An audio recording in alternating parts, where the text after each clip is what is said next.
हक साली में हो खेलाया था तो हर जीजा कुछ करी है नजारा।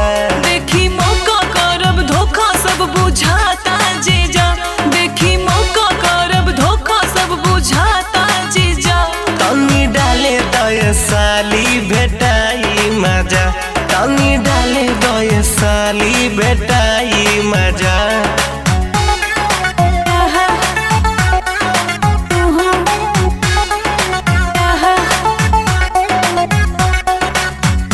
अरे बच के बचा के कुल काम हो जाई, आई अभी बुझाई लेकिन बाद में आराम हो जाई।